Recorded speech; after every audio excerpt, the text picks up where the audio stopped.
I'm saying that no matter if the concern that this lady and many others they share is real or not, it's something to be addressed. So therefore, I don't really agree with the approach that the person like Jordan Peterson would have in attacking, or even going like by attacking. I don't mean in a mean way, but like I think that there's a level of compassion is required in receiving that comment and respond that, not to win the argument, but actually to come to a common point.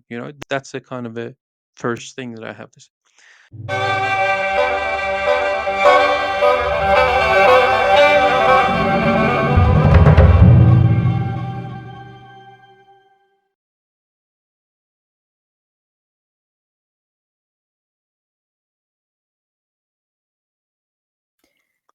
Hello, everyone. Hello, listeners, and welcome to another episode of the Becoming podcast. Today is a part two of the journey within, between, and beyond self, relationships, and society. My name is JDP, and joining me, as always, the multifaceted mind, inspirational force, best selling author, philosopher, and entrepreneur, Ashkan Tashvir. Hey, Ash. Hello, Jaemie, and hello, everyone. Glad to be here continuing our conversation. Are you ready for a part two? How was the part one so far of this journey within, between, and beyond? How did you find that? Very good. I hope that our audience are enjoying it. Yeah. Yes, same here. So we've left off with the previous stitches, and now we're going to move on forward. So let's start with the next stitches. If you're always going after the other person, if you're always the pursuer, etc., they start to take you for granted, right? Sure. You're always the one calling and texting. You're in their face constantly, thinking that that's the way to make them love you. You're also creating that they take you for granted. They think you're so familiar that they have you wrapped around your finger a little bit. And unconsciously, they lose a bit of respect. They may not say it, but it'll come out in their behavior. And over time, the spell of love will kind of diminish. So you want to step back. You want to create some distance, some absence, and you want to make them come to you instead of you going to them. Yes, I agree wholeheartedly. Isn't it Rumi said, what you chase will run away, something like that? Yeah. So okay. So no, I can't not be agreed. Like definitely Uh-huh. see the thing that the moment that you make yourself too accessible and available, there's a chance that you're going to be taken for granted. Yeah. And sometimes we need to remind people around us that, oh, by the way, like it's not that I'm easy, it's not that I'm lenient. It's it's due to the respect and the relationship that we have built, that I'm Mm. making myself available, and you know what I mean. So yeah, so there are times that goes back to assertiveness. We need to manifest that. We need to remind ourselves and remind people around us. So, but at the same time, I won't say that like you need to strategize and then sit there. Okay, so now this time I'm not going to, reply back to this person on time or something like that, so that I can create that kind of a boundary, or I can remind them. So it can be a little bit passive aggressive if you are going to do that, yeah.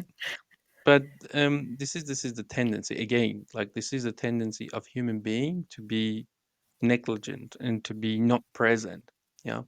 And and sometimes um, we can be tricked by um, this whole uh, purely neoliberalistic environment that it is created, and and the thing is, um, yeah, we wish to have these loving relationships, like with intimacy and trust and everything like that. We wish to be respected and respect other people, and at times we slide from that integrity, and we need to Mm. restore the integrity back, and that at times requires presence. It requires intentional series of conversations, and sometimes these conversations are going to be uncomfortable and confronting, and that's part of it, so yeah, I would Mm. agree that Like we often take each other for granted, and it's good to remind each other, and especially like for example in the business world, that's extremely important.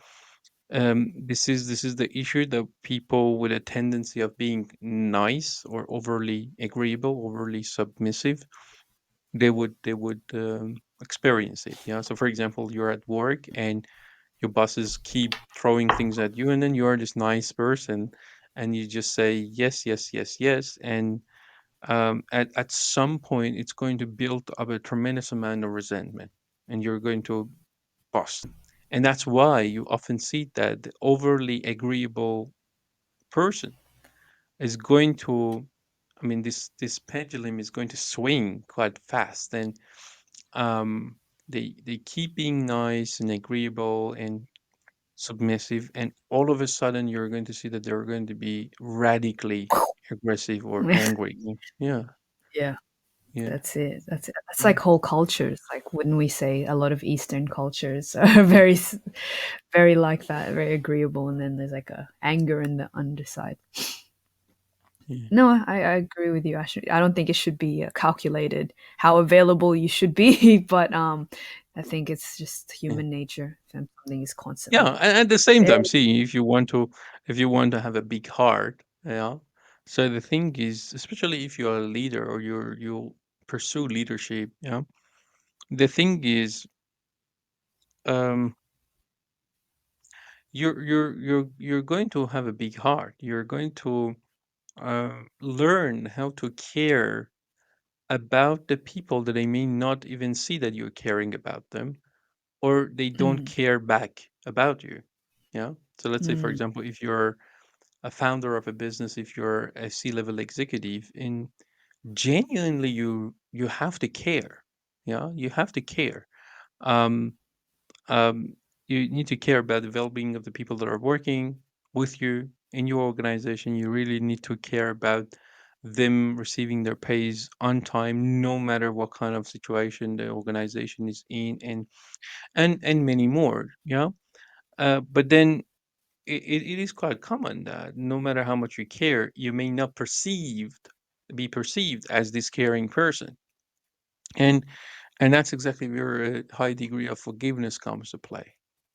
You need to be able to mm. forgive yourself and not sabotage yourself, not to victimize yourself, and you need to forgive others, and accept that, like as you have certain shadow sides or trouble sides, when you become a leader, it comes with certain responsibilities, and one big part of that is to own the shadow sides of your team members, and that basically means that if there is a lack of gratitude, a lack of compassion, um, you're going to identify that. You're not going to let that get into you.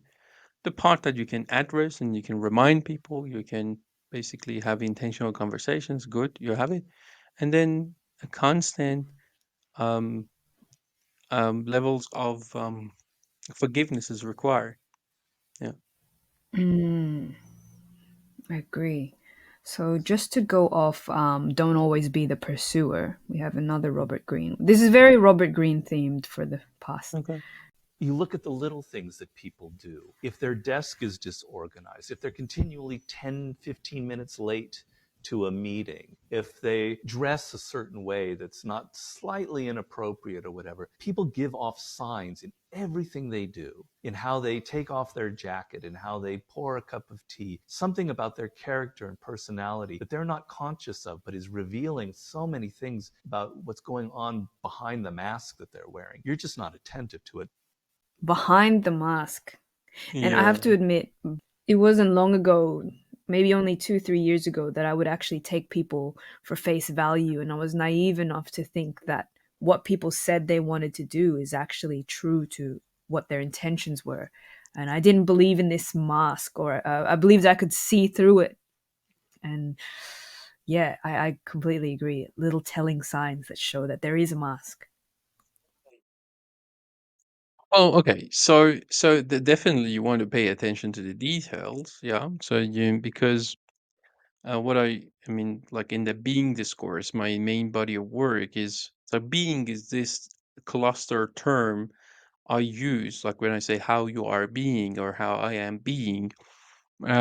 It's a cluster word for your emotions, your feelings, your interpretations of emotions, your thoughts and the decisions and actions and behavior. Yeah. So it's a totality of how you are being.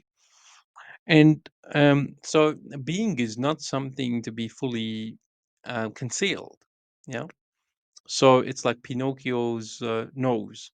Uh, it's going to grow, and then like we often express ourselves through micro facial expressions and in body language, etc. etc. Now, at the same time, reading these, as much as it's important to read these signs, but we don't want to succumb to this kind of a superficial, purely behavioralistic notion of, oh, if someone is doing this, therefore they are resisting. If someone is, like for example, like they say that, oh, if you want to be perceived as being confident, then occupy more space when you sit there. Yeah, it's the other way. It's like perhaps like if you are genuinely a more confident person, perhaps you just sit comfortably without feeling how you're going to be judged, yeah?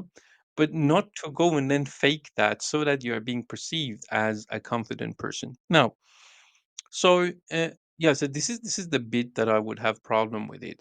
Say for example, like this whole notion of if someone's desk is like crowded in da da da da. No, actually, most of creative people that I've met in my life, and believe me, I have really good number of creative friends.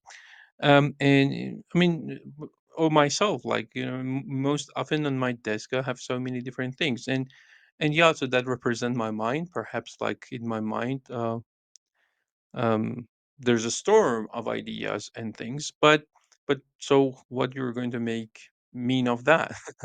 You're going to say, okay, so this person's not tidy, therefore what? No, I mean it's not as simplistic as well. So I agree that we need to pay attention to the details and not be gullible and naive. And that's the whole point. Like the whole being framework and major body of my work is there is this facade, and we want to go and then decode what's sitting beneath that facade when it comes to human being. It's extremely important for us to understand human beings, understand our market, understand the people around us, understanding ourselves, and extremely important for us to be able to decode people's intentions. And that's a really hard thing to do, yeah.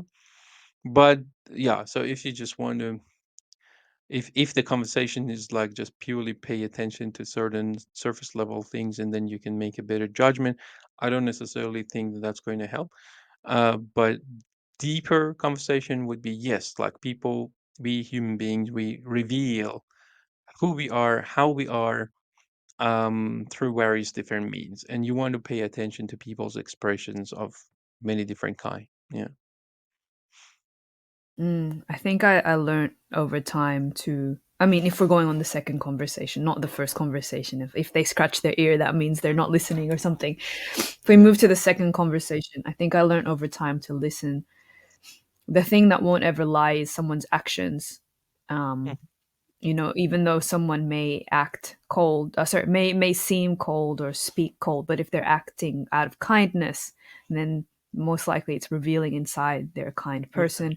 And on the other way, if someone is, saying very, lovey-dovey great things, but their actions are Mm. saying the complete otherwise, then I think maybe that's what I was taking from Robert Greene's um, Yeah, so you video. would want to look into the signs of inconsistencies and lack of integrities Yeah. and inauthenticities. Definitely, these are, I think, they're quite important, and that's what I said. So you don't want to be Pinocchios in the word that is gullible and constantly being impacted and manipulated by the foxes and the cats, and you don't want Mm, the foxes to write prescriptions for you to go to Pleasure Island or something like that, metaphorically. mm. And yeah, so it's extremely important, but at the same time it goes way beyond like someone's desk being like this way and that way, or how they pour um coffee in the the cup. Yeah, Agree. it goes, but yeah. So in general, definitely, um, it's vital for us to develop that vision, ability to see, and the discernment uh, to tell the differences between. Uh, Mm. yeah, yeah, Again, not to be divisive, but just from your experience, Ash, your personal experience, are there sort of your own ideas of telltale signs of someone being inauthentic or untrue to their initial intentions? Are there some things you look for? That makes sense. of course, of course. Yeah. See, and beyond my personal experience, you know that my body of work around the being discourse and being framework, we go through 31 different qualities of human beings, and one of which being authenticity. Now, when I say authenticity in a kind of a broader sense, is like um, how accurately and validly you relate to different fragments of reality. Are your um, various conceptions of different fragments of reality are congruent with how things actually are or not? Like, definitely you want to look into into your interaction with people. um you want to gauge that, and it's hard, it's not like an Mhm. easy job, but you definitely want to see if they're lenient with their views, yeah, with their opinions, um in the conversations that they have about the word with themselves, with the conversation about they have with the word about the word. um Mhm. so by lenient and fickle is like, for example, if someone has some views around, I don't know, certain political party, or certain views around certain religion, or even more subtle, like they have some views around, like if you take this when you have sore throat, then it's going to fix it or something like that. You want to see if this person, how exactly that person landed on that opinion, because we all have opinions, but then how educated that opinion is, that's a very good indication. Like you want to see how lenient or fickle that person is in adopting this view or that view. Yeah, so that's a very, very Mm. important thing. Or you often see around, like someone's self-image and the persona that they project out there is like, is their understanding of themselves congruent? How do they relate to themselves? And then, like, when Yeah. you check their actions and like see their interactions with you, do you see that there is that level of consistency between like what they say, how they know themselves to be, and then how actually they are, or how you can perceive them? But again, that goes back to your the way that you relate to authenticity as well, or the health of your relationship with authenticity, because Mm. like you also are perceiving them in a certain way. Now, whose view is the most accurate one?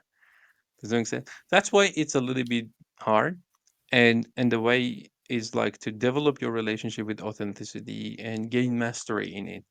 And yeah, so try to pay attention to these details and like pay attention to the consistencies of a person, what they say, how they behave. Mm, Yes. Yes, I agree. Once you develop, well, I mean, for me, once I developed my own understanding of authenticity, is when I could see other people's, or like just opening my eyes to the idea that that's a possibility or being aware yeah, of it. I would say this one next is, I think it's Peterson. yeah. He's quite, these ones are quite controversial in terms of what his things are. Hmm. So I wouldn't mind some controversial speak on these. Okay. The fact that the vast majority of wealth is owned by men, the vast majority of capital is owned by men. Women do more unpaid labor. A huge proportion of people who are seriously disaffected are men. Most people in prison are men. Most people who are on the street are men. Most victims of violent crime are men. Most people who commit suicide are men. Most people who die in wars are men. People who do worse in school are men. Where's the dominance here precisely? What you're doing is you're taking a tiny substrata of hyper successful men and using that to represent the entire structure of Western society. There's nothing about that that's vaguely appropriate. So I would say that's quite controversial because I think he's got two separate points and then he made it into one. He's first asked, Mhm. how is society male dominated? And then she answered his Mhm. his question, and then he responded with how men are also the most, you know, punished and oppressed gender. I would say those are two different questions that he Mhm. those are two different points that he's made, and I agree that the Mhm. society is male dominated. That's facts. See, um, I would look into the meta content of that, and why is it that that lady is asking that question? Hmm. So we know, forgetting about what is right and what is wrong, what is congruent and what is fake.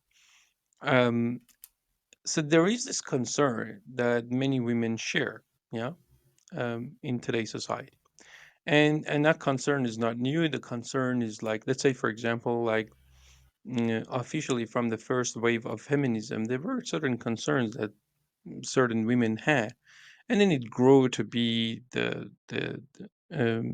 current wave of, let's say, feminism. But even beyond feminism, I mean, many women, they don't identify as feminists, but still they share these concern. Now, so if there is a concern, it's something to be addressed, no matter if it's objectively true or false. Yeah, does that make sense?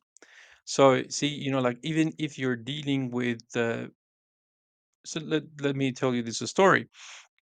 So we have this postman who brings our post and everything, and then for some time he was sick, and then they appointed another postman. Yeah, and then this person is coming, and then often we see that he's not um, putting the parcels into the mailbox and is taking it to the post office. Like, it was quite like uncomfortable for us to keep going and then picking our parcels and while we're being at home.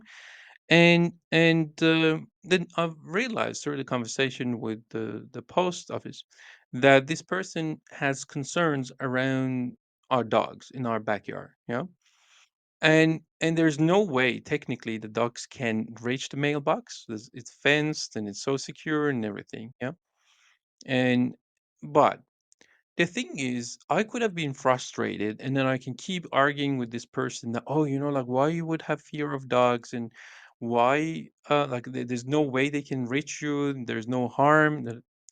But the reality is, he was not dealing with the actual fear of dog. He was dealing with his perceived fear, and that's a very important thing to take into consideration.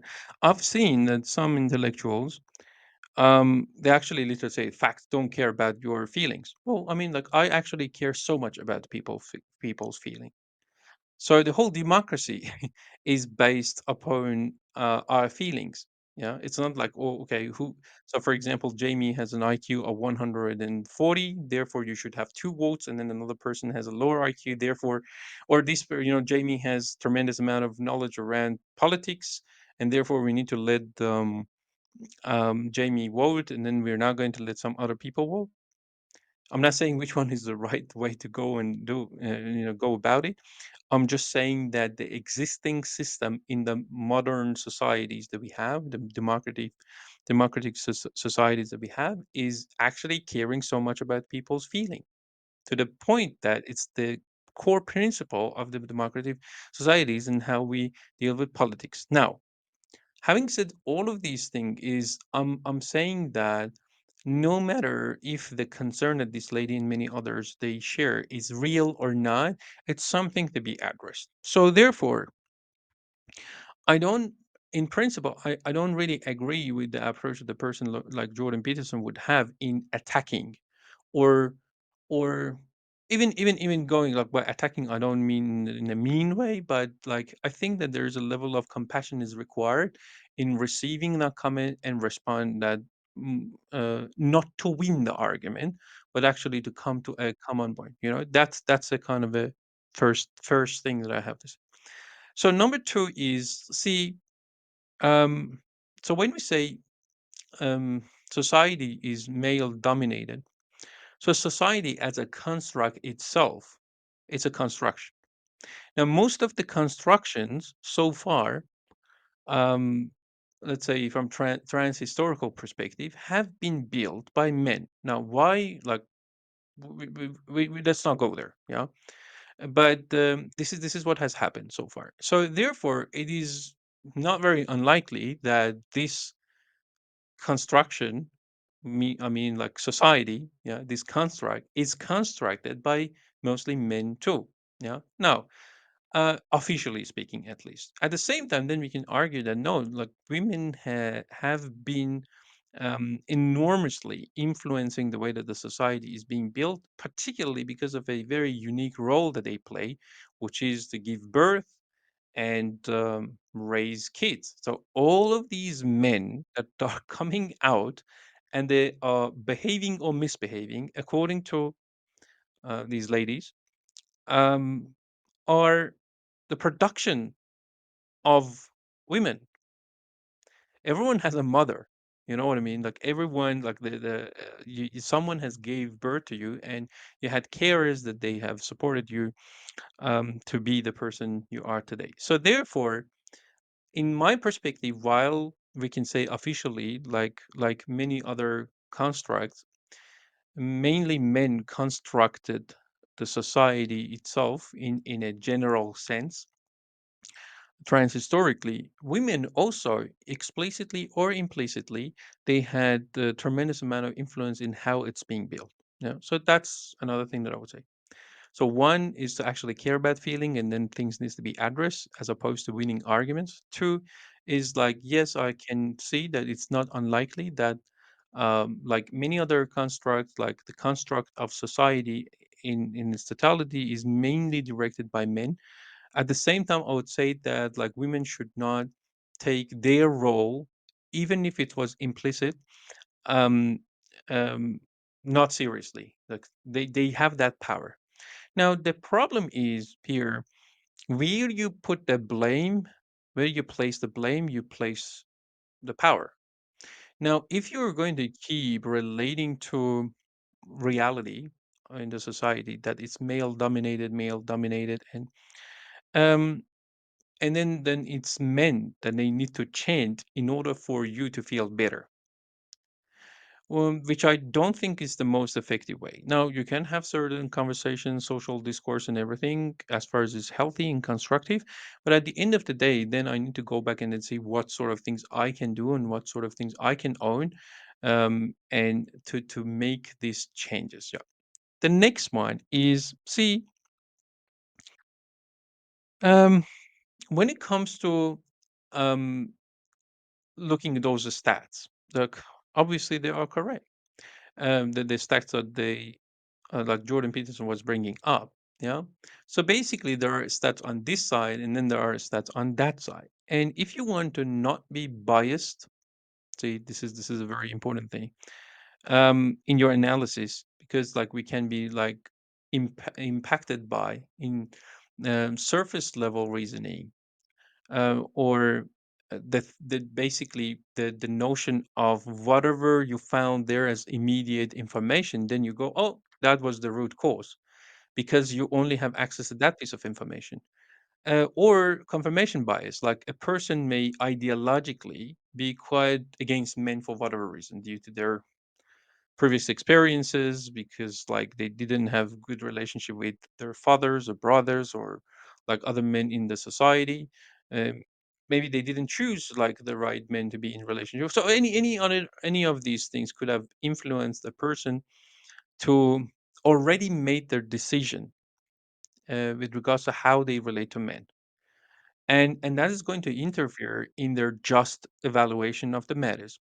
Now, so in the statistics, and there's this thing called the lurking variable problem. So basically, it's this notion that, like, you go, let's say, for example, like we categorize people in an organization. So all the blue-eyed people go this side, and all the rest of you go the other way. And then we take an average income being earned by these different two different groups, and then we realize that, oh, blue-eyed people are having a much bigger amount of income. And then you're going to extract out of that data, you're going to extract that, oh, therefore there's injustice here, discrimination, and blue-eyed people are getting paid more, which is ridiculous. Like this is something that if you go to the school and university and you want to learn sociology in like very beginning, like in the statistics, you need to learn. I mean, it's a basic level understanding of not to abuse data when you're extracting information. So now, having said all of these things, and we know that there are these lurking variables, like we need to pay attention to them. Now, um, like with what Jordan Peterson was saying, I think there is this thing that I can add to that. Most men are actually invisible. Yeah. So if you are a woman in a society, let's say, for example, in a sexual marketplace, if you're, I mean, even if you're not up to like the conventional standards, are the most beautiful, fit lady, you're going to still receive lots of attention. But most men are literally invisible, like because like they're not being even seen, they're not being taken seriously. Now, throughout the history was sort of the same. Yeah. So what is being seen in a historical narrative was there were always a group of highly powerful people oppressing everyone who happens to be men. See, this is a very important thing. So, if, for example, you take the what's this movie by Mel Gibson, Braveheart, the Mhm. the story of William Wallace. I don't know. Have you That's an old watched the movie. movie That's or an you know? old movie. Yeah, I watched it when Yeah. I was a So kid. yeah. So see, the thing is, there's like this minority group of extremely negatively powerful group or men, I mean the people, that they are oppressing everyone who happens to be mostly men. Mm, And the rest of the men um, actually are working hand in hand with their village members and the people and women so that they protect them. mm, So therefore, you see, like you can always find exceptions, yeah, and you can always go to this with any polarizing views or any categorization of people. You can create controversies, and like you want to win the argument. But the problem is, like, even if people like Jordan Peterson win the argument, even if like you intellectually win over someone intellectually in a debate, you're going to be left with this other side who feels defeated. And people are going to have the defeated people are not going to feel any better in life. Defeated people, that defeated group, they may feel further marginalized and may feel more disenfranchised. And so basically, by you winning the argument, you're not winning their heart, or you're not coming to a common ground, or you're not acknowledging their feelings so that you can pave way forward. So therefore, I don't think it's necessarily healthy. See, the way that I see it is, so we had a history. Certain harsh thing has happened to women. Certain harsh thing has happened to men. Men were being seen disposable, like to go to wars, and then all of that, and all of these things that we have experienced in history, and we need to be authentic around them. We look into the in their retrospect. We need to learn from whatever has happened to us and whatever we have caused for ourselves. That's kind of unnecessary suffering that we have created for ourselves. Seeing it from that perspective, then see, we don't want a polarized society that men go at the throat of women, and vice versa. We need the collaboration between the two. If we care about family, if we care about the next generations, if we care about intimacy, love, the joy that comes out of it. So it's not any healthy for us to keep going through this conversation and this is the statistics, that is the statistics. Yeah, okay, so you may both be true, but so what? What do you want? What is your intention? I think that a person like me, my intention would be to create more bonds, and not that's why I'm not very in favor of identity politics and categorization of people. You can categorize them to understand them better, but what for? So yeah, I think it's the intention behind these type of conversations that I think if it is to develop mutual understanding, acknowledging each party's feelings to a great extent, and going with that epistemic humility, to be willing to alter our conceptions of how things are, and then negotiate that reality for the betterment of the society in general. So now I know that like some people that they may hear that they may find this conversation overly pessimistic or utopian. Well, I don't necessarily think so. There are working relationships, like there are working relationships that like we see relatively successful couples that they live together. They have created the kind of a flourishing environment for themselves and for their kids, and we see the environments being created due to effective way of leadership, creating cultures that are more inclusive and more pluralistic and welcoming the different views, and they leverage that diversity, genuine diversity, not just tokenism, that is being created by having different people from different background and different perspectives. um, there are leadership styles that they leverage that, and then there are others that they try to be in resistance and go, no, the status quo is good, we have no problem, there's no problem here, and you're wrong. And I don't think that that's going to get anywhere. But yeah, so this is not a kind of a fantasy.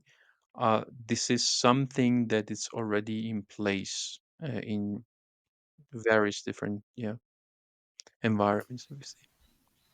Awesome. Now, very well said, Ash. I completely agree with your last points. Okay, now to wrap it up, we have the final one, which is on the other side. It's been very men, men. I wanted to even Oh. out the playing field. Women have 80% of autoimmune disease in this society. Diseases where the immune system attacks the body happens to women much more than to men. Things like rheumatoid arthritis, systemic lupus, chronic fatigue, fibromyalgia, inflammatory diseases of the gut, and so on. Why? Compulsively concerned with the emotional needs of others rather than their own. Identified with duty, role, and responsibility, so their work in the world rather than their own true selves. They tended to suppress healthy anger, so they tend to be very, very nice and peacemakers, and they tended to believe that they're responsible if other people feel, never disappoint anybody. Two fatal beliefs. So these are the people that, according to my observation, but according to a whole lot of research as well that I didn't even know about, these are the people that tend to develop autoimmune disease. Now, in this society, which gender is more acculturated, programmed to suppress their healthy anger, to be the peacemakers, to be the caregivers? Women. This is a function of a reality that a lot of people deny, but it's a patriarchal society, which we can talk about, but it's not a conspiracy. It's just how it works. Yeah, I yeah. mean, I can't be agreed more. yeah. Like, just that's the short response. And that is the case. That is definitely the case, and that's something that I think. See, I've seen some of these like trends for men. Some men that they are being lured by some of these role models that you were mentioning. It's like there is this kind of war between women and men, and so I think any man who falls for that trap is like they didn't establish any working relationship with any women in their life. And it's not just like being in relationship that you may have like trouble with someone betraying you or like just like hurt your feelings or something like that as a man. um like if you have a working relationship, effective relationship with your mother, Mm, with your aunties, with your um sisters. mm, So, I have a mother, a person has a sister, I have my wife, and I have my daughter. mm, So, so it's not something that, like, if I genuinely see women being a harm, any sensible masculine man, even from a traditional perspective, is going to feel hurt. Yeah, and he's going to feel responsible. How you can prepare more safe environment for the women within the society. This is like so primitive, to be honest. Like, see, in our pond we have the swan. Yeah, so we have the couple. I mean, like swan come here and then lay eggs and everything. Mm. And sometimes when I sit there and I observe them and enjoy, like I see that the mostly the female swine, like swan, like lays on the egg, like is with the eggs, and then the male one keeps going and protecting the territory.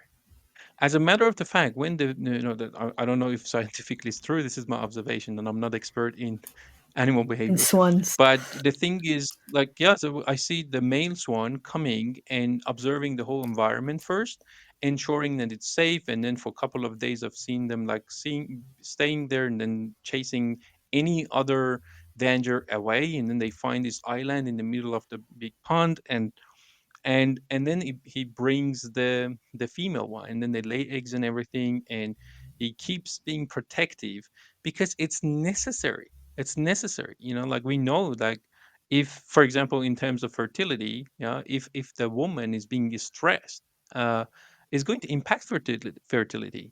Like there's lots of scientific evidences showing that.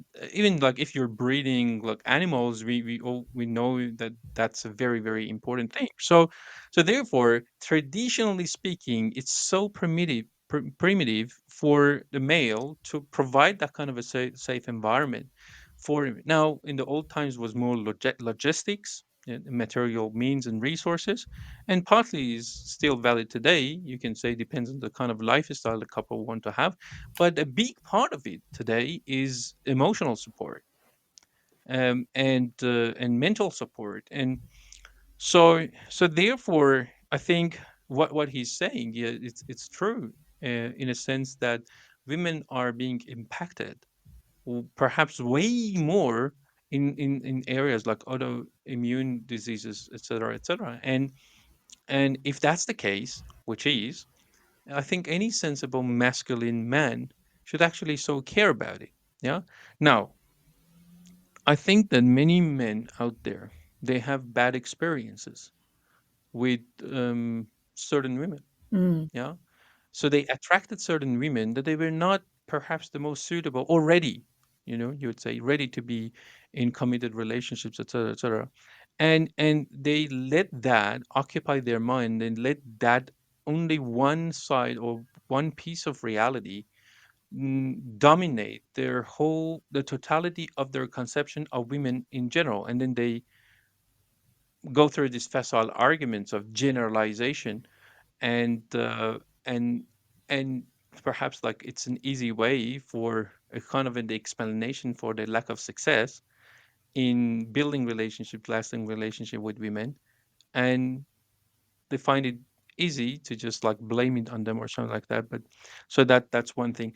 But yeah, so I think this is something that we definitely need to care about a lot as a society. And um I think this is quite masculine to care about women, especially the women that you care so much about in your life. Yeah. Yeah, Ash, you're like the father figure that many don't have. So that was also well said, um, in terms of what Gabermate mentioned. So that was very wise words in general. Mm. Yeah, can you believe it that that was so many videos of us already talking through? And I think what we just went through from the self to relationships and to society as a whole. What I got from you, Ash, is Mm. although many, let's say, figures try to divide and try to make it wars between this and that, it's actually understanding each Yeah. other and trying to create bonds in each other and not blaming and pointing fingers of who's done wrong and who's done right. That is what will get us forward instead of trying to win an argument. Yeah. Yes. Yes. Yes. And I would like to also touch on this. See, I try not to keep naming people here because that's not the aim. But like I see certain role models of masculinity today, which is sad, out there. And these are like the manifestations of this neoliberalistic, um, I mean, projection of how to relate to each other and how to relate to life in general. And it's like if women are seeing men as disposable objects, or men are seeing like objectify women and then see them as disposable objects, and the intention is just to keep going through these transactional relationships. I mean, like this war is going to keep growing, and that's not going to favor our society in the next generations at all. Mm. So therefore, yeah. So the antidote to that, the kind of a so-called masculinity that is being promoted by certain people out there and influencing lots of, especially young boys, especially the ones that they don't have that role model in their lives, is like, and that in part is like something that I think women also should take a good part of the responsibility in that. Yeah. So the way that you choose, see, like in the nature, uh, females are often quite picky in general, like are very selective, and then that selective nature of the female is in part leading to evolution to the better, yeah, even genetically. And the thing is, yeah, so not being lenient, like if you're choosing to go in a relationship, you want to choose a wise and mature one relatively. You want to pick a person who's going to be supportive, who's going to be compassionate, who's going to Mm. care about growth and building lasting relationships. And then if you're going to have a child, then you're going to have a child with a person who is going to be there and play that role. Mm. Uh, Otherwise, we're going to hand down these complexes and mental problems and emotional insecurities and all of that to the next generation. It's true. It's very, very wise Mm. words. I mean, there's a lot I could comment on in terms of just my observations of what's going on, but I believe that there's no point pointing fingers at who's done wrong, who's done right, whatever. It should just be how we can move forward and progress society and not degenerate into these role models that you mentioned, both for men and for women, and for anything you are, Yeah. any animal you want to be. There's a strange role model there. So yes, this was a great podcast, Ash. Appreciate you taking the time. If you want to follow more, Yeah. if you want to hear more, please make sure you subscribe to this channel, which is at Ashkan Tashvir. We're going to have these once a month, and we're going to snip them into tiny snippets that you can watch on TikTok, Instagram, and we're going to aim for YouTube Shorts as well. Ash, where can they follow you individually? Well, you can go to my obviously YouTube channel, and they can go to my In Genesis account profile. Like we put the link down there. They can just go there and they can access some of the work that I do. Awesome. Yes. And you can find me at JDP with a lot of P's. And if you can't find me, then that's okay. Don't worry about that. Thank you so much for listening, guys, and we'll see you next time. Thank you, everyone, and thank you very much, Jamie. Thanks, Ash.